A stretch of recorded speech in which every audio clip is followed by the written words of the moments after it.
In conditional statements, we are already discussed about the if condition. Okay, what is an if condition? What are the different types of if conditions? We are already discussed.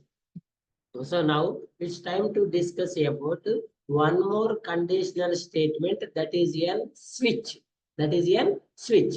So first of all, let's we discuss the difference between if and switch. So if and switch both are conditional statements. What is an if? Conditional statement. What is an switch? Conditional. If both are conditional statement, what are the difference? What are the difference? Observe it. In if conditions, first of all, the compiler will check the condition. Compiler will check the condition. If in case the given condition is true, it executes the true block statement. Otherwise, it go to the else block. If in case we have an else if statement, the first condition is false, it move to the second condition. For example, when we write 5 conditions, how to write the 5? First one is if condition, second one is else if, third one else if, again else if, like this. So now how the compilation will starts here? From starting here, ends here. So for example, if in case the first condition is true, it executes this true block and stops the execution here on. Right? If in case this one is false, enter into here. If in case this one is true, execute here and stop the execution here. Okay, so for example, sir, I have these all statements directly. Can I execute this statement directly? Can I execute this condition directly? మనకి 1 2 3 4 5 conditions ఉన్నాయి. ఈ condition కి రావాలంటే ఏం అవ్వాలండి? ఈ before ఉన్న 3 conditions ఏం అవ్వాలి? ఫాల్స్ అయితేనే ఫోర్త్ కండిషన్ కి వచ్చి ఫోర్త్ కండిషన్ ఎగ్జిక్యూట్ చేస్తాం. ఇలా ఈ 3 కండిషన్ చెక్ చేయకుండా డైరెక్ట్ గా 4 కండిషన్ కి రావడం పాసిబుల్ అవుతుందా? ఇఫ్ కండిషన్స్ లో అది పాసిబుల్ అవ్వదు. ఇక్కడికి రావాలంటే కంపైలర్ ప్రీవియస్ కండిషన్స్ అన్నిటినీ చెక్ చేయాలి, ప్లస్ ప్రీవియస్ అన్ని కూడా ఏమవ్వాలి? ఫాల్స్ అవ్వాలి.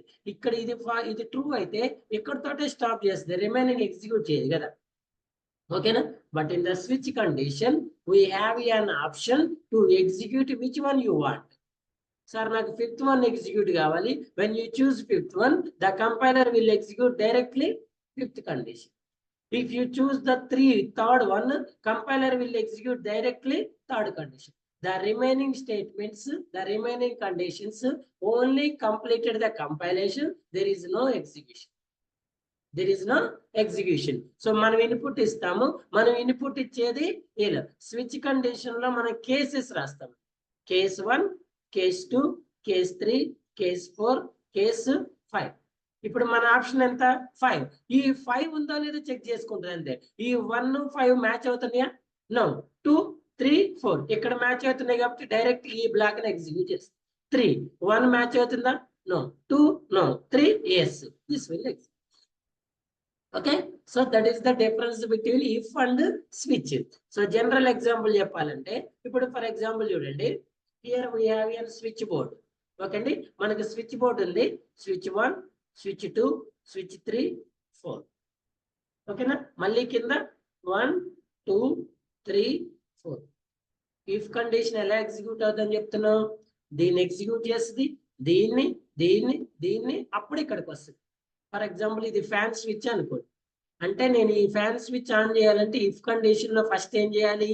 ఇవన్నీ ఆన్ చేసుకుంటూ రావాలి. ఇవన్నీ ఫస్ట్ ఇది ఆన్ చేయాలి. ఇది ఫ్యాన్ అవునా కాదా? నో కదా. నెక్స్ట్ ఇది నోనా ఎస్ఆ? No this yes. అంటే ఇక్కడికి రావాలంటే ఫస్ట్ ఏం చేయాలి? బిఫోర్ కండిషన్స్ అన్నిటినీ కూడా చెక్ చేసి ఫాల్స్ చేయాలి వాడు. అంతేగాని డైరెక్ట్ గా ఈ ఫ్యాన్ స్విచ్ వేయడానికి పాసిబుల్ లేదు.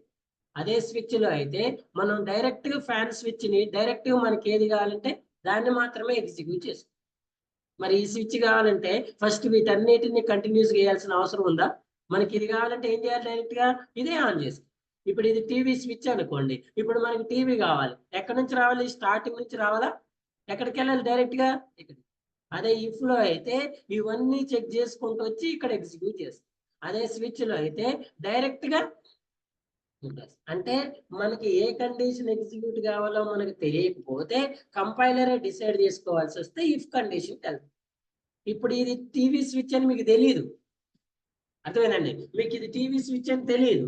మరి తెలియనప్పుడు చూడండి, ఇప్పుడు ఇది టీవీ స్విచ్ అనే విషయం మీకు తెలియదు. ఇప్పుడు చెప్పండి, టీవీ స్విచ్ ఎక్కడుంది? తెలియదు కదా. అప్పుడు కంపైలర్ ఏం చేస్తుంది? ఫస్ట్ నుంచి చెక్ చేసుకుంది, ఇది టీవీ స్విచ్ అవునా కాదా, నో నో నో, ఇలా దీన్ని ఎగ్జిక్యూట్ చేస్తుంది. అదే టీవీ స్విచ్ ఇదని మీకు తెలుసు అనుకోండి, మరి తెలిసినప్పుడు ఇవన్నీ ఎగ్జిక్యూట్ చేయాల్సిన అవసరం ఉంటుందా? డైరెక్ట్ ఎక్కడికి వెళ్ళాలి? స్విచ్కి వెళ్ళాలి. అంటే ఏ బ్లాక్ ఎగ్జిక్యూట్ కావాలని మీరు డిసైడ్ చేయగలిగితే స్విచ్కి వెళ్ళాలి, డిసైడ్ చేయలేకపోతే ఇఫ్కి వెళ్ళాలి. మనం స్టూడెంట్ గ్రేడ్ రాసి, స్టూడెంట్ గ్రేడ్ వాడికి 45 మార్క్స్ వచ్చింది. 45 మార్క్స్ వస్తే ఎక్కడ ట్రూ అవుతుంది అనేది మనకు తెలియదు ముందే. కంపైలర్ ఏం చేస్తుంది? ఫస్ట్ చెక్ చేసుకుంటుంది, ఫాల్స్, నెక్స్ట్ నెక్స్ట్, ఇక్కడ ట్రూ అయింది కాబట్టి ఈ బ్లాక్ ఎగ్జిక్యూట్ చేస్తుంది. నాకు ఈ బ్లాక్ ఎగ్జిక్యూట్ కావాలని ముందే తెలిస్తే ఎక్కడికి వెళ్తా? నేను డైరెక్ట్ గా ఎక్కడికి వెళ్తా అండి? స్విచ్కి వెళ్తా. సో స్విచ్ కండిషన్లు ఏముంటాయి? మనకి కేసెస్ ఉంటాయి. స్విచ్ కండిషన్లు ఏముంటాయండి? సో స్విచ్ ఈజీ అని కీవర్డ్, స్విచ్ ఈజీ అని కీవర్డ్. ఈ స్విచ్ లో మీరు ఏదైతే కండిషన్ చెక్ చేయాలనుకుంటున్నారో ఆ కండిషన్ ఇవ్వాలి. దీన్ని ఏమంటారంటే కేస్ వాల్యూ అని కూడా అనొచ్చు. కేస్ వాల్యూ ఇక్కడ ఇస్తారు. ఇక్కడ ఇచ్చిన తర్వాత ఫస్ట్ ఏ రాస్తారని చెప్తున్నా? కేసెస్ ఉంటాయండి. కేసు 1. ఈ కేసు 1 లో ఏ రాస్తారు? మీరు ఏదైతే కండిషన్ రాయాలనుకుంటున్నారో ఆ కండిషన్ ని కేసు 1 లో రాస్తారు. ఓకే అండి. ఫర్ ఎగ్జాంపుల్ కేసు 1 లో ఏమని రాశారు? Light switch. కేసు 1 లో ఏ రాశారు? లైట్ స్విచ్ రాశారు. ఇప్పుడు ఈ లైట్ స్విచ్ అయిపోయిన తర్వాత మళ్ళీ కంటిన్యూస్ గా ఎగ్జిక్యూట్ కావాలా? అది లైట్ స్విచ్ ఆన్ చేసి స్టాప్ అవ్వాలా? స్టాప్ అవ్వాలి కదా. సో స్టాప్ అవడానికి మనం స్విచ్ స్టేట్మెంట్ లో బ్రేక్ అనే కండిషన్ యూజ్ చేస్తాం. బ్రేక్ అనే కండిషన్ ఎందుకు యూజ్ అవుతుంది?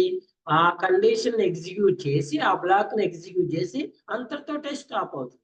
ఒకవేళ మీరు బ్రేక్ కండిషన్ రాయకపోతే దాన్ని ఎగ్జిక్యూట్ చేసి మళ్ళీ కంటిన్యూస్ గా ఎండ్ వరకు ఎగ్జిక్యూట్ చేసుకుంటూ పోతుంది. ఓకేనా? Case 1, next case 2, next case 3. మరి ఇలా ఎన్ని రాయాలి సార్? So on. మీ దగ్గర ఎన్నైతే ఉన్నాయో అన్ని రాయాలి. ఇది ఫ్యాన్ అనుకోండి, ఇది టీవీ అని. ఓకేనా? ఇప్పుడు చూడండి, మనకి ఎన్ని కేసెస్ ఉన్నాయి? 3 ఉన్నాయి. ఇప్పుడు మీకు ఫ్యాన్ స్విచ్ ఎక్కడుంది? 2. సో ఇప్పుడు మీరు ఇన్పుట్ ఎంత ఇచ్చారండి? ఇక్కడ ఇన్పుట్ ఎంత ఇస్తున్నారు? 2 ఇస్తున్నారు. ఇప్పుడు 2 అనేది ఎక్కడికి వెళ్తుంది? ఈ స్విచ్ కేసులోకి వెళ్తుంది. స్విచ్ కేసులో ఎంత ఉంది? 2. ఇప్పుడు ఈ 2 అనేది ఈ 1 ని బ్లాక్ లోకి వెళ్ళదండి, ముందు కేస్ వాల్యూ తోటి మ్యాప్ చేసుకుంటుంది. 1 is equals to 2. True false? False కాబట్టి ఇక్కడికి వస్తుంది. 2 is equals to true. True ఫాల్సా? ట్రూ. ఈ కేస్ వాల్యూ ఎప్పుడైతే మ్యాచ్ అవుతుందో అప్పుడు ఈ బ్లాక్ ని ఎగ్జిక్యూట్ చేస్తుంది. ఈ బ్లాక్ లో స్టేట్మెంట్స్ ఇవి ఎగ్జిక్యూట్ చేసిన తర్వాత ఏం చేస్తుంది? బ్రేక్ అంటే ఎగ్జిక్యూషన్ స్టాప్ చేసి ఎగ్జిట్ అయిపోతుంది. సో ఇది ఇక్కడ ట్రూ అయింది కాబట్టి థర్డ్ వన్ చెక్ చేయదు. ఒకవేళ మీ కేసు వాల్యూ 3 అనుకోండి, ఇప్పుడు ఎంత తీసుకుంటుంది? 3 తీసుకుంటుంది. 1 మ్యాచ్ అవ్వలేదు, 2 మ్యాచ్ అవ్వలేదు, ఏం మ్యాచ్ అవుతుంది? 3. 3 1 అయితే 1. అంటే మనం కేసు వాల్యూని ఇన్పుట్ ఇస్తే ఆ కేసు వాల్యూ ఏదైతే మ్యాచ్ అవుతుందో ఆ కేసుని చూసుకొని అందులో ఉన్న బ్లాక్ ని ఎగ్జిక్యూట్, అది ఏదైనా రాసుకోండి మీరు బ్లాక్ లో, ఆ పార్ట్ ని ఎగ్జిక్యూట్ చేసి అంతటితో ఎగ్జిక్యూషన్ ని స్టాప్ చేస్తారు. దీన్ని ఏమంటారు? స్విచ్ అంటారు. ఏమిటండి? స్విచ్. స్విచ్ లో కేసు 1 ట్రూ అయితే ఆ బ్లాక్ ఎగ్జిక్యూట్ చేస్తుంది, 2 అయితే. అలా ఎన్ని కేసెస్ రాసుకోవచ్చు? n నెంబర్ ఆఫ్ కేసెస్ రాసుకోవచ్చు. ఫర్ ఎగ్జాంపుల్ ఇప్పుడు చూడండి, మనం ఎన్ని కేసెస్ రాసినామండి? ఇక్కడ ఎన్ని రాసినాం? 3 కదా. For example my input is 10. ఇప్పుడు చెప్పండి, 1 ఈజ్ ఈక్వల్స్ టు 10. ట్రూ ఫాల్సా? 2 ఫాల్స్, 3 ఫాల్స్. మరి ఇంకా కండిషన్స్ ఉన్నాయా? లేనప్పుడు ఎప్పుడైతే మన కండిషన్స్ అన్ని అయిపోయాయో here we are writing an default block. మనం ఇఫ్ కండిషన్ లో ఎలాగైతే ఎల్స్ బ్లాక్ రాస్తామో ఇక్కడ ఏం రాస్తామండి? డిఫాల్ట్ బ్లాక్ రాస్తాం. ఇప్పుడు 10 అనేది ఏంటి? 10 అనేది ఉంటే ఇన్వాలిడ్ కదా. సో ఇక్కడ ఈ డిఫాల్ట్ బ్లాక్ లో మనం స్టేట్మెంట్ రాస్తాం. ఏమని రాస్తాం? స్టేట్మెంట్ ఏమని రాస్తామండి? చూస్ ఓన్లీ 1 to default ఏం రాస్తాం? చూస్ only 1 because we have only how many conditions, how many cases? 3. Other than 3 ఇస్తే ఏమంటాం? చూస్ ఓన్లీ 1 to. అది ఎక్కడ రాస్తాం మనం? డిఫాల్ట్. సో ఎల్స్ లో ఎలాగైతే మనం కండిషన్ లేకుండా ఆల్ ఫాల్స్ అయినప్పుడు ఎల్స్ బ్లాక్ వెళ్తుందో, స్విచ్ లో కూడా అన్ని కేసెస్ ఫాల్స్ అయినప్పుడు ఎక్కడికి వస్తుంది? డిఫాల్ట్ లో కండిషన్ ఉండదు, ఓన్లీ స్టేట్మెంట్ మాత్రమే ఉంటది. అన్ని ఫాల్స్ అయినప్పుడు ఆటోమేటిక్ వితౌట్ కండిషన్ చెక్ చేయకుండా ఈ స్టేట్మెంట్ ని ఎగ్జిక్యూట్ చేసి ఇంతటితోటి స్టాప్ చేస్తుంది. క్లియర్? క్లియర్? అని డౌట్? ఏమైనా డౌట్ ఉందా? Unless this one call it as switch condition. The flow chart for switch condition is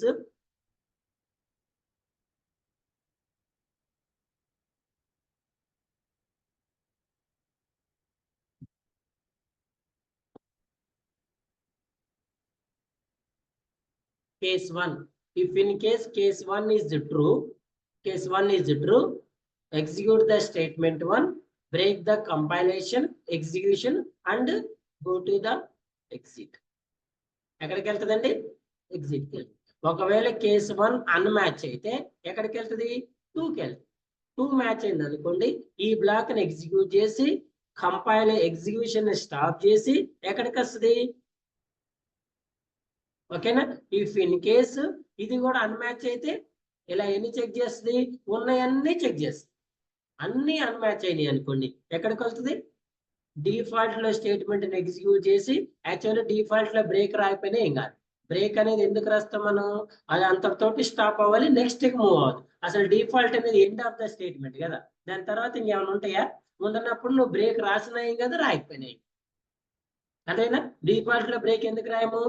మనం డిఫాల్ట్ అనేది ఎండ్ ఆఫ్ ద స్టేట్మెంట్ రాదు. ఇప్పుడు మీరు కేసు 1 లో బ్రేక్ రాయలేదు అనుకోండి, ఏం చేస్తుంది? ఈ స్టేట్మెంట్ 1 ఎగ్జిక్యూట్ చేసి మళ్ళీ స్టేట్మెంట్ 2కి వస్తుంది. ఇక్కడ కండిషన్ చెక్ చేయకుండా ఎగ్జిక్యూట్ చేస్తుంది. అదే నువ్వు బ్రేక్ రాస్తే ఇంతటితోటే స్టాప్ చేస్తుంది. క్లియరా? వన్ మోర్ పాయింట్ ఆల్రెడీ నిన్న మనం డిస్కస్ చేసినాం, గుర్తుపెట్టుకోండి. అది కండిషనల్ స్టేట్మెంట్ లో ఎగ్జిక్యూషన్ అనేది 1 టైమే జరుగుతుంది. ఎన్ని టైమ్స్ జరుగుతుంది? 1 టైం జరిగి ఏమవుతుంది? ఎగ్జిట్ అవుతుంది. మళ్ళీ సెకండ్ టైం జరగాలి అంటే మళ్ళీ సెకండ్ టైం ఏం చేయాలి? మీరు మళ్ళీ సేమ్ కండిషన్ అయినా మళ్ళీ రన్ చేయాలి, డిఫరెంట్ కండిషన్ అయినా రన్ చేయాలి. అందుకే ఈ స్టేట్మెంట్ ని ఎగ్జిక్యూట్ చేసి బ్రేక్ చేసి ఎగ్జిట్ అయిపోతుంది. కండిషన్ అనేది ఒక్కసారి రిపీటెడ్ గా ఎగ్జిక్యూట్ అవ్వదు. రిపీటెడ్ గా ఎగ్జిక్యూట్ కావాలంటే అది లూప్. అదేంటండి? లూప్ మాత్రమే రిపీటెడ్ గా, కండిషన్ రిపీటెడ్ గా ఎగ్జిక్యూట్ అవ్వదు. Understood?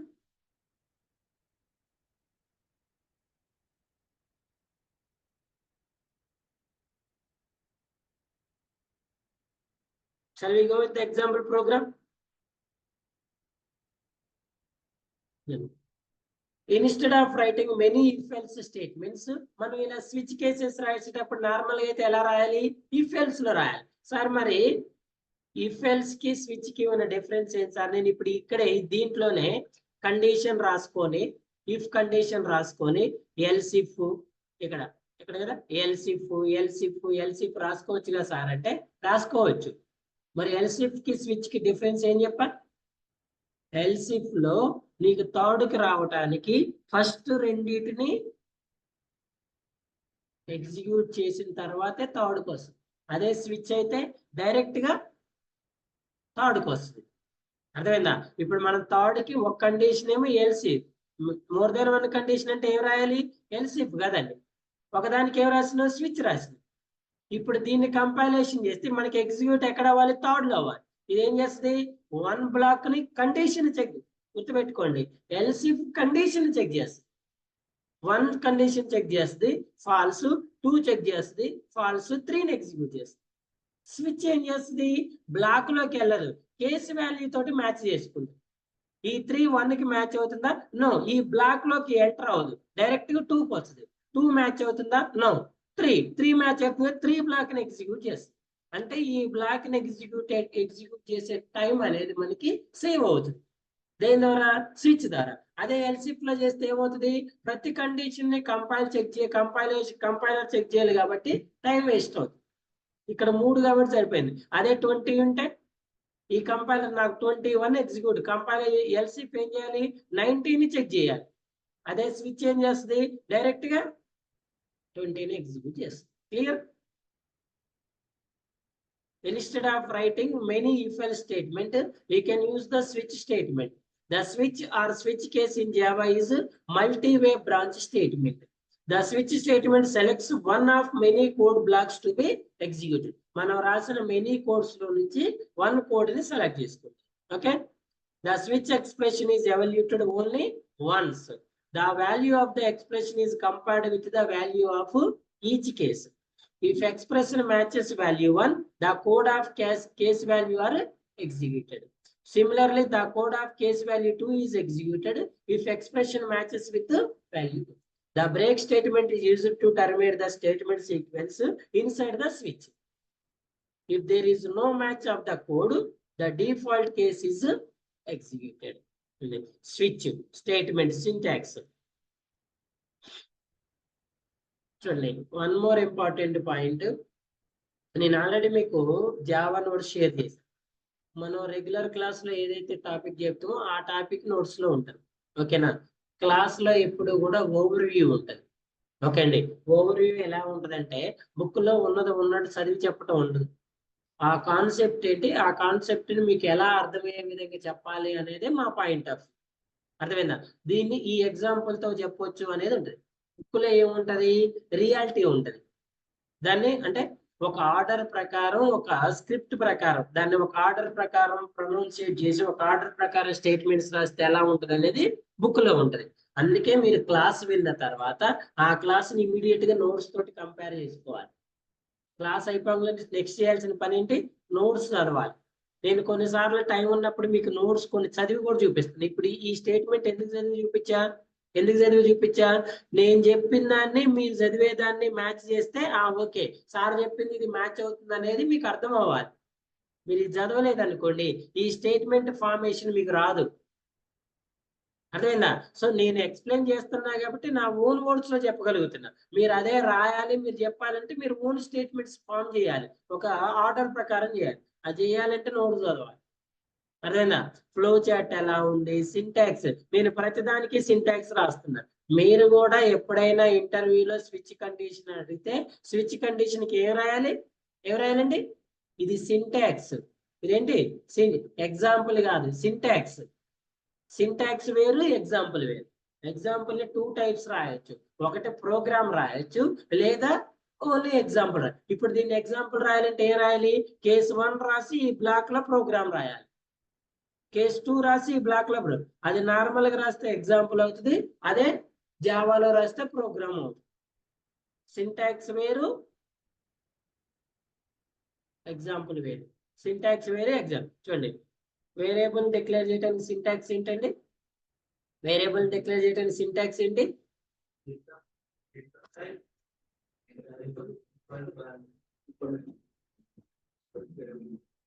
This is your syntax. ఇదేంటండి ఎగ్జాంపుల్ చెప్పండి. ఇంట్ రాయాలనే రూల్ ఉందా, ఏదైనా రాసుకోవచ్చు కదండి, యాజ్ యువర్ విష్. ఏ రాయాలని రూల్ ఉందా, ఫ్లోట్ కాబట్టి ఎనీథింగ్ యువర్ విష్. ఎగ్జాంపుల్ కదా, మీరు ఒక ఎగ్జాంపుల్ చెప్పాలి, అది ఇదే రాయాలని రూల్. ఇది సింటాక్స్, ఇది ఎగ్జాంపుల్. ఎప్పుడు కూడా మనం ఎగ్జాంపుల్ పైన డిపెండ్ అవ్వద్దు, సింటాక్స్ పైన డిపెండ్ అవ్వద్దు. ఇప్పుడు చూడండి, నా క్లాస్ లో 20 మెంబర్స్ ఉన్నారు అరౌండ్. 20 మెంబర్స్ కి వేరియబుల్ డిక్లేర్ చేయడానికి ఇదే సింటాక్స్ అవునా కదా? 20 మెంబర్ కి సేమ్ సింటాక్సా, ఎవరికైనా డిఫరెంట్ ఉంటుందా? ఇప్పుడు 20 మెంబర్స్ ని ఎగ్జాంపుల్ రాయమంటే ఒకటే రాయాలని రూల్ ఉందా? సింటాక్స్ ఒకటే రాయాలని రూల్ ఉంది. సింటాక్స్ ఒకటే రాయాలి, ఎగ్జాంపుల్ ఒకటి రాయాలని రూల్ ఉందా? లేదు కదా. As your wish. నువ్వు ఇంట్ రాయాలి, ఫ్లోట్ రాత్రాలి, స్ట్రింగ్ రాత్రాలి, క్యార్ రాత్రి, ఇంకొకటి బులియన్ రాస్తా. బట్ సింటాక్స్ మాత్రం అది నా క్లాస్ లో ఉన్న 20 మంది కాదు. జావా యూజ్ చేసే 3 బిలియన్ పీపుల్ కూడా డేటా టైప్ అదే syntax. Java 3 billion members use చేస్తున్నా అని చెప్తున్నాం కదా, వాళ్ళందరినీ కూడా అరే బాబు డేటా టైప్ డిక్లేర్ చేయడానికి సింటాక్స్ ఏంటంటే data type variable name is equal to value semicolon అని చెప్తున్నారు. అందులో ఎవరిని అడిగినా చెప్తారు. దానికి ఎగ్జాంపుల్ చెప్పరా అంటే అందరూ ఒకటి చెప్పాలని రూల్ ఉందా? అదేనా? So you must learn the syntaxes. Syntax వస్తే నెంబర్ ఆఫ్ ఎగ్జాంపుల్స్ రాసుకుంటూ పోవచ్చు మనం. అదేనా? సో ఫస్ట్ సింటాక్స్ నేర్చుకుని ఆ సింటాక్స్ ఎలా ఉంటది అనే దాన్ని ఎక్స్ప్లెనేషన్ నేర్చుకోవాలి. మన నోట్స్ లో క్లియర్గా ఉంటదండి. నోట్స్ చదవండి, చదవకపోతే రాదండి. ఓకేనా? నేను మళ్ళీ మళ్ళీ ఎందుకు చెప్తున్నానంటే ప్రాక్టీస్ మేక్స్ మ్యాన్స్ పర్ఫెక్ట్. ఓకేనా? సార్ మ్యాన్సేగా మరి మేము చదవద్దా సార్ అంటారు అమ్మాయిలు. ఎవరికైనా పర్ఫెక్టే, మ్యాన్స్ కాదు ఉమెన్స్ కాదు. ఓకేనా? సో అందరికీ పర్ఫెక్టే, గుర్తుపెట్టుకోండి.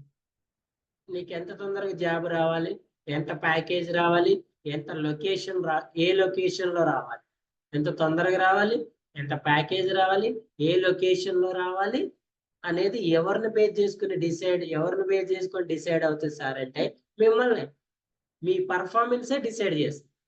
ఈ రోల్కి ఇంత ప్యాకేజ్ ఇవ్వాలని సాఫ్ట్వేర్లో ఎక్కడ రూల్ ఉండదు. ఈ రోల్కి ఇంత ఇంత అంటే ఇంత ఇవ్వాలని ఉంటది, బట్ అదే ఫిక్స్డ్ అని ఉండదు. ఫర్ ఎగ్జాంపుల్ ఒక రోల్ ఉందండి, ఈ రోల్కి మేము ఇవ్వాలనుకున్న ప్యాకేజ్ 8 lakhs అనుకో. 8 lakhs నువ్వు 8 lakhs పర్ఫార్మెన్స్ చేయలేదు, హెచ్ఆర్ ఎక్కడి నుంచి వస్తాడు నీకు 5 lakhs ఇస్తా అంటాడు. నువ్వు 5 కాదు సార్ నాకు 6 కావాలి, 6 అయితేనే వస్తాను అంటాడు. యాక్చువల్ దీనికి ఎంత ఉంది ప్యాకేజ్, నేను ఎందుకు తీసుకున్నారు? నువ్వు 6 ఎందుకు అడిగినావు? నీ స్టామినా నీ నాలెడ్జ్ అంతే కాబట్టి. అదే నాలెడ్జ్ ఉన్నోడు 5 అడిగితే ఏమంటాడు? నాది 5 lakhs కాదు, నేను 10 lakhs అయితేనే వస్తాను అంటాడు. నేను 5 lakhs చేయలేను, నా వద్దు, నేను 10 lakhs అయితే నేను ఇస్తాను. వీడు 10 ఏం చేస్తాడు? 9 lakhs ఫైనలైజ్ చేస్తాడు. మరి ఇక్కడ 8 గా 9 ఎట్లా ఇచ్చారు? 8 గా 9. వాడు పర్ఫార్మెన్స్ అనేది కరెక్ట్ ఉండి వాడు కరెక్ట్ పర్సన్ అయితే, నాకేమన్నా వాడు కరెక్ట్ పర్సన్ అయితే ఇప్పుడు ఇక్కడ 6 lakhs ఇచ్చినప్పుడు ఎంత మిగిలిందండి? 2 lakhs మిగిలింది కదా, దీన్ని తీసుకొచ్చి ఇక్కడ అడ్జస్ట్ చేసుకుంటారు. అది గవర్నమెంట్ కాదు, రాజ్యాంగం ప్రకారం ఇంతే ఇవ్వాలని రూలే ఉండదు, వాడి ఇష్టం. క్లియరా? సో ఇక్కడ మీకు ఎందుకు 9 lakhs వచ్చింది వాడు? అది మీ నాలెడ్జ్, మీ కెపాసిటీ, మీ స్టామినా ఏంటో మీరే డిసైడ్ చేసుకోవాలి. మీరు చెప్పిన దాన్ని బట్టే ప్యాకేజ్ డిసైడ్ అవుతుంది. మీకు గట్టిగా ఉండాలి. నేను 10 lakhs కొన్న నాలెడ్జ్ నాకుందా, వీడు 5 అడిగితే నేను 6 అడిగితే వాడు ఇంకా 4 ఇస్తారేమని మీరు భయపడ్డారనుకుంటే అంతే ఉంటుంది. మరి అది ఎప్పుడు వస్తుంది సార్ నాకు ఆ కాన్ఫిడెన్స్ అంటే మీకు సబ్జెక్ట్ ఉంటే వస్తుంది. అదేనా? మీ సబ్జెక్ట్ ఉంటే వస్తుంది. సబ్జెక్ట్ లేకపోతే ప్యాకేజ్ తక్కువ ఉంటుంది. వాడు గోర్గాన్ పోతుంటే లగేజ్ దొరకని గోర్గాన్ పోవాలి. వాడు నైట్ షిఫ్ట్ చేయంటే క్యాబ్ ఎక్కిపోయి నైట్ షిఫ్ట్ చేయాలి. నేను నైట్ షిఫ్ట్ వద్దు, నాకు డేనే కావాలి, నాకు హైదరాబాద్ లొకేషనే కావాలంటే ఎప్పుడు వస్తుంది? మీ దగ్గర సబ్జెక్ట్ ఉందా? వాడు ఈయనంటే ఇంకో దానికి వెళ్ళే కెపాసిటీ ఉండాలి మీకు. వాడు ఈయనంటే వాడినే బతినాడు, వాడు కాళ్ళు పట్టుకోలేం కదా. మీ దగ్గర సబ్జెక్ట్ ఉంటే ఏం చేస్తారు? ఇస్తే నువ్వు లేకపోతే నేను ఇంకో దగ్గరకు పోతా అనాలి. అప్పుడు ఏం చేస్తారు వాడు? వీడు నిజంగానే పోతే వీడి దగ్గర అంత సబ్జెక్ట్ ఉందని నిన్నే కాంప్రమైజ్ చేపిస్తాడు. నేను ఈ మధ్య ఇన్స్టాగ్రామ్ లో చూస్తున్నా, మీరు కూడా చూసే ఉంటారు. ఫస్ట్ ఒక అమ్మాయి వచ్చి బస్ నేను జాబ్ క్విట్ చేస్తున్నా అంటది. నీకు 10% హైక్ ఇస్తానంటాడు. నో బాస్ నేను అయినా క్విట్ చేస్తున్నా అంటాడు. ఇంకేదో చెప్తారు, అయినా క్విట్ చేస్తున్నా అంటారు. నీకు క్యాబ్ ప్రొవైడ్ చేస్తానంటాడు. హైక్ ఇస్తానంటాడు, ఇంకా సంథింగ్ ఇంకోటి వేస్తే క్యాబ్, ఇవన్నీ ప్రొవైడ్ చేస్తా ఓకే అంట.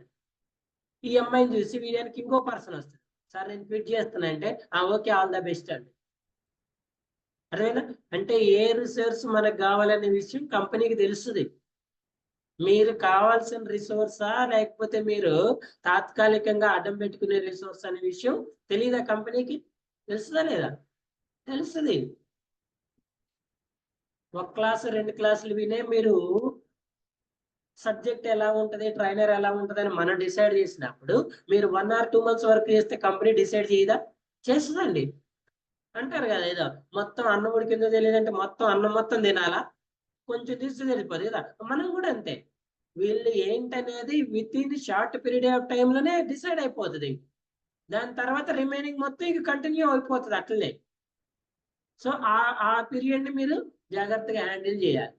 మీరు ఏంటనేది ఇంటర్వ్యూలోనే తెలుస్తుందండి. ఎంత బాగా మీరు ఇంటర్వ్యూ పర్ఫామ్ చేస్తే మీకు అంత హెల్ప్ అవుతుంది. ఓకేనా? చూపిస్తుందండి. మొన్న టీసీఎస్ రిక్రూట్మెంట్ స్టార్ట్ చేసిందని చెప్పా కదా, చూసారా?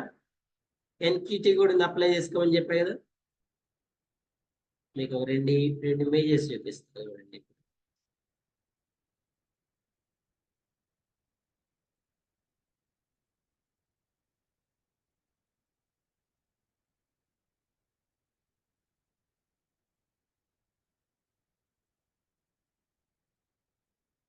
ఈ మధ్య కొంచెం రిసెషన్ సార్, కాల్స్ తగ్గినాయి సార్, కొంచెం లేవని అనుకున్నాం కదా, మళ్ళీ కొంచెం అప్ అయినాయి అని చెప్పా కదా.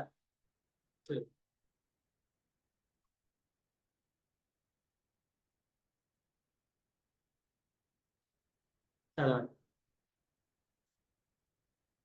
చదవండి.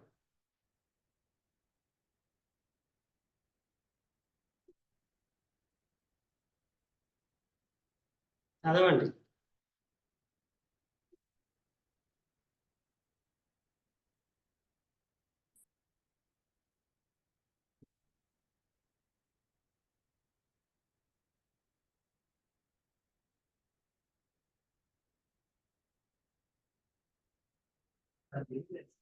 ఏంటి విఐటియా?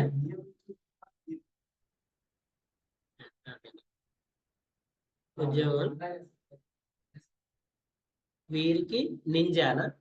నింజా అనేది ఒక టెక్నాలజీ అండి, ఏఐకి related technology. Ninja digital prime కేటగిరీలో ఉద్యోగాలు.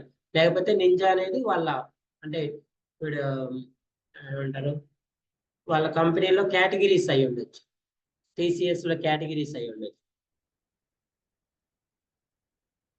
ఎంత? 3.36 lakhs నుంచి 11.5 వరకు. వేఐటి కాలేజ్ అత్యధికంగా 963 కాబట్టి కోడింగ్ లో అద్భుతమైన స్కిల్స్, బిజినెస్ ప్రాబ్లమ్స్ సాల్వ్ చేసే నైపుణ్యం ఉన్న వారిని ఎంపిక. ఈ 3.36 నుంచి 11.5 మధ్యలో నీకు ఎంత ప్యాకేజ్ అనేది ఎట్లా డిసైడ్ అవుతుంది? మీ పర్ఫార్మెన్స్ బట్టి అవుతుంది. ఓకే అండి. Highest 11.5, least 3.36.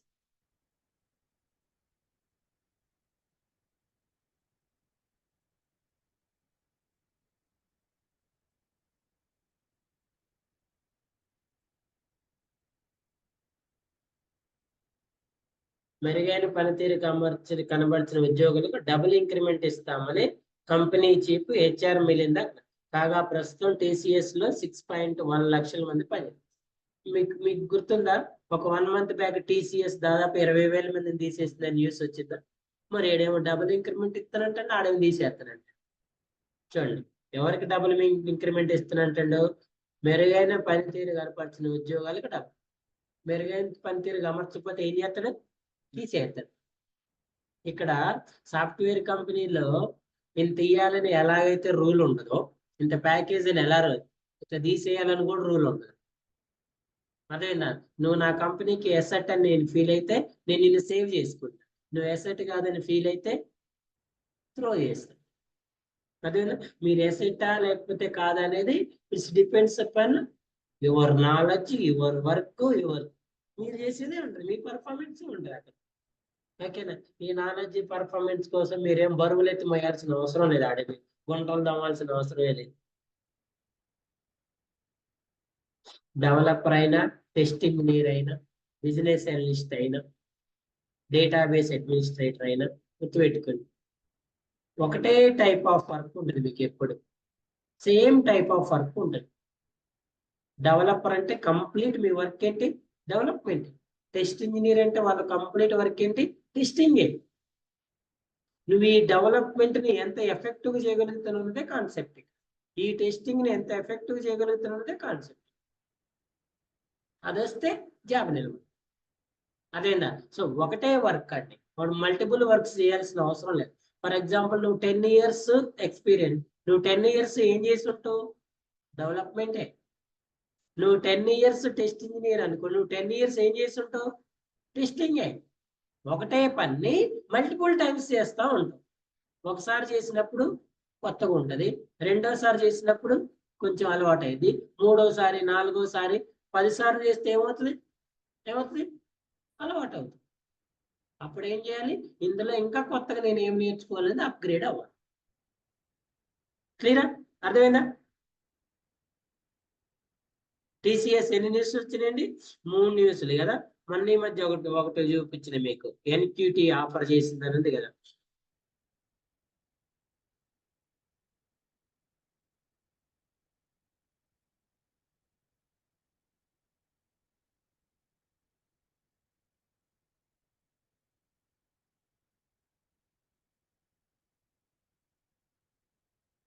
Twenty 24 batch BTech, BE, MCA ఉందా మీది? ఎంఎస్సి, ఎంఎస్ విద్యార్థులు ఇందుకు అర్హులు. నింజా డిజిటల్, ప్రైమ్ అనే 3 కేటగిరీలకి ఈ నియామకాలు. నింజాకి 3.3 lakhs, డిజిటల్ కి 7 lakhs, ప్రైమ్ కి ప్యాకేజ్ ఉన్నాయి. అయితే ఎన్ని పోస్టులకు అనేది సంస్థ వెళ్ళడం. అదేనా? సో సబ్జెక్ట్ నేర్చుకోండి, ప్రాక్టీస్ చేసుకోండి, జాబ్ కొట్టుకోండి, జాబ్ చేసుకోండి. ఓకేనండి? ప్రాక్టీస్ చేయండి, జాబ్ కొట్టండి, జాబ్ చేయండి. క్లియరా? ఆన్లైన్ స్టూడెంట్స్ ఉన్నారా?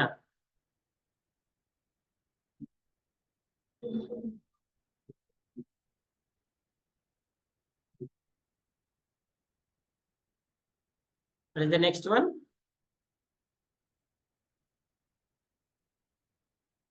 Switch condition.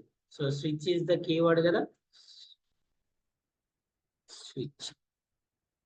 We are writing in which program? Calculator.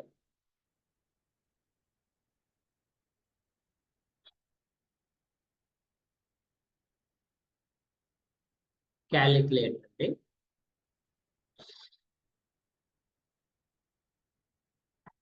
తెలుసా? నార్మల్ గా క్యాలిక్యులేటర్ ఎలా వర్క్ చేస్తుందో తెలుసా? We have here multiple options. We can choose any one. ఇదేనా క్యాలిక్యులేటర్? ఎడిషన్ చేయాలంటే ఇప్పుడు ఎడిషన్ ఎక్కడ ఉంది? ఎడిషన్ చేయాలంటే ముందు ఇవన్నీ చేసుకుని రావాలా? డైరెక్ట్ ఎక్కడికి వెళ్తారు? తర్వాత ఏది కావాలంటే అదే. ఇప్పుడు నేను 5 + 2 చేసా, 5 × 2 చేసా, 5 × 2 చేసా. 2 చేసిన తర్వాత ఇంతటితో ఆగిందా? మళ్ళీ మైనస్ చేసిందా? ఆగాలంటే ఏం చేయాలి? బ్రేక్ స్టేట్మెంట్ రాయాలి. అదేనా? ఇప్పుడు ఇందులో ఏది చూస్ చేసుకోవాలి? As your wish. అదేనా? నేను మైనస్ చూస్ చేసుకున్నాను అనుకోండి, చెక్ చేస్తే ఇది మైనసా కాదు, ఇది మైనసా కాదు, ఇది మైనస్, దీన్ని చూస్ చేసుకో. క్లియర్? ఇది ప్లస్సా కాదు, ఇది ప్లస్ కదా, ప్లస్ అయితే ప్లస్, మైనస్ అయితే మనం ఏదైతే మనం ఇన్పుట్ ఇస్తామో ఆ ఇన్పుట్ చూస్ చేసుకో. క్లియర్?